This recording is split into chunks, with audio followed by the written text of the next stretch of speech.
যাক বাবা, আজকের মতো পড়া শেষ। যাই আমি জঙ্গল দিকে একটু ঘুরে আসি। আর ভালো লাগে না বাড়িতে সব সময় থাকতে। তাড়াতাড়ি যাই, আবার ফিরতে হবে তো, না তো বাবা তো আমার বকবে। ওই দূরে একটা ছেলে যাচ্ছে মনে হচ্ছে, দেখি তো গিয়ে। এই ছেলে তো দেখি আমার ডেরার দিকে যাচ্ছে মনে হচ্ছে। হিং টিং চট, আমার কাছে চলে আয় চটপট। খেলতে খেলতে সন্ধে হয়ে গেল। এবার তো বাবা খুঁজবে, বাড়ির দিকে রওনা দিই, না তো আবার চিন্তা করবে।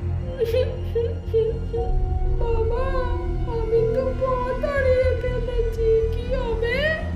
মন্দির থেকে কাজ যেন পায়ের একটা আওয়াজ হচ্ছে। এ তো শাক